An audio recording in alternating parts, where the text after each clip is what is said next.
né? Eu conversava agora há pouco, antes de vir para cá, com a Luísa Erundina. E a gente batia um papo sobre a situação do país, sobre as perspectivas da esquerda. E chegamos juntos a uma conclusão de que não dá para a gente tratar o Bolsonaro como um governo de normalidade democrática. Não dá para a gente usar para o Bolsonaro a mesma régua que se usou para os outros governos nesse país. Bolsonaro é um governo que precisa ser detido enquanto é tempo. Precisa ser barrado enquanto é tempo.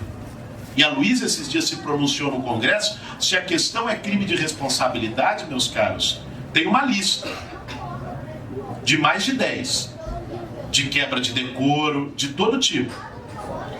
Se a questão é crime eleitoral, agora estão lutando com unhas e dentes contra a CPI da fake news, porque sabem que se essa CPI começar a entrevistar, a chamar para depor a turma que teve no submundo da campanha do ano passado, não sobra pedra sobre pedra, né? Se chamarem para depor o velho da van, para ele dizer dos 8 milhões em um pacote só de disparo de WhatsApp de fake news, se chamarem para depor a tal do Paulo Marinho, que comandou o comitê clandestino do Bolsonaro no Rio de Janeiro, não sobra nada. Então, nós precisamos, num momento como esse, entendendo que nós temos uma crescente força autoritária no Brasil, que ocupa a cadeira principal do Palácio do Planalto, nós precisamos construir um processo de reação mais forte ao Bolsonaro. E um movimento que não é apenas contra uma das suas agendas.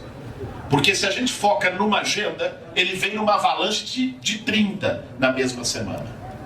E deixa o lado de cá atordoado.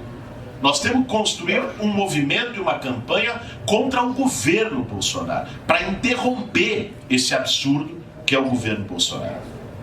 Que esse atraso, porque se esse cara, né, da forma como está, se em 8 meses ele conseguiu fazer o estrago que já fez, não só no ambiente democrático brasileiro, mas na rede de direitos sociais, na previdência pública, na soberania nacional, no meio ambiente. Se em 8 meses fez isso, imaginem como nós vamos chegar em 2022 se essa turma não for detida a tempo. Esse é um debate que nós temos que começar a abrir mais fortemente na esquerda brasileira, na oposição brasileira. Nós precisamos de muita unidade, e esse é um ponto que está sendo cada vez mais compreendido, né? Alguns que fazem política com fígado e com ressentimento têm mais dificuldade de compreender, mas de forma geral, a unidade é um ponto que avança hoje. Mas além da unidade, nós precisamos de combatividade para derrotar o projeto do Jair Bolsonaro. Eu queria encerrar essa provocação inicial falando um pouquinho sobre talvez o principal objetivo dessa nossa atividade de hoje, que foi trazer a nossa companheira Jo aqui para São Paulo. A Jo, ela vai falar depois um pouco, mas é uma pessoa de uma trajetória extraordinária, ambulante, né? E não só ambulante, mas militante do movimento do comércio informal lá em Recife, sem teto e membro da coordenação nacional do MTST, e que construiu uma novidade política impressionante junto com outras 4 mulheres pernambucanas, que foi um mandato coletivo de mulheres chamado Juntas, que se elegeu para a Assembleia Legislativa de Pernambuco, que depois de se eleger para a Assembleia Legislativa de Pernambuco, mesmo com um cenário desfavorável ali na relação de forças, pela pressão social, conseguiu a presidência da Comissão de Direitos Humanos da Assembleia Legislativa, com o apoio de vários setores, dos ambulantes, do sem teto, do movimento de mulheres, e aprovaram um projeto que eu acho que nós temos que dar uma visibilidade, divulgar isso em nível nacional, porque é muito simbólico da resistência. Aprovaram agora há pouco, foi sancionado esses dias. O primeiro projeto delas foi nada menos do que proibir que qualquer rua qualquer avenida, qualquer praça no estado do Pernambuco receba o nome de ditadores ou de gente ligada à ditadura. Conseguiram aprovar esse projeto, foi sancionado, né?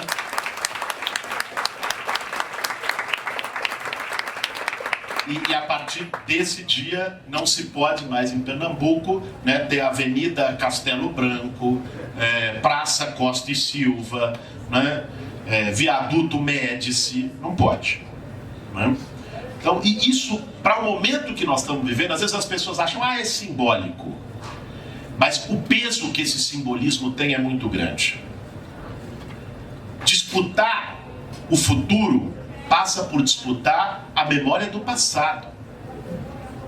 Se um cara que defende tortura e torturadores pôde ser eleito presidente da República no nosso país, além das fraudes, além da tirada do Lula, além de tudo que a gente já sabe, isso se deu também porque o Brasil não acertou contas com o seu passado.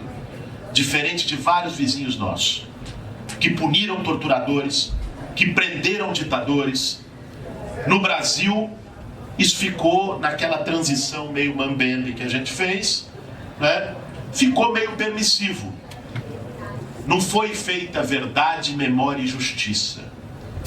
E aí, quando a gente não resolve o passado, ele continua assombrando o presente. E continua obstruindo o futuro. Por isso, quando Bolsonaro diz que o Ustra é herói nacional, não pensem que isso é cortina de fumaça. Isso é disputa de projeto de país. Fazer essa disputa simbólica é também parte da disputa de projeto que a gente precisa fazer nesse momento. Definir o que foi a ditadura militar, colocar os torturadores no seu lugar, que é a lata do lixo da história, e resgatar os verdadeiros heróis nacionais, é parte de uma disputa cultural, política, social, em relação ao nosso futuro. Esse projeto das juntas lá em Pernambuco, eu acho que dá um exemplo de um debate que a gente deve levar para vários estados, de um debate que a gente deve levar para as assembleias legislativas e fazer projetos iguais, levar para a Câmara Federal, mesmo sabendo que em alguns lugares a gente pode não conseguir aprovar, como conseguiu lá. Mas nós precisamos abrir esse debate. Nós não podemos ter um cara, presidente do Brasil, dizendo que o Ustra é herói nacional. Um torturador, um verme, uma das piores figuras, mais macabras da história brasileira, ser chamado de herói nacional. Nós temos que responder à altura e resgatar quem são os nossos heróis nacionais.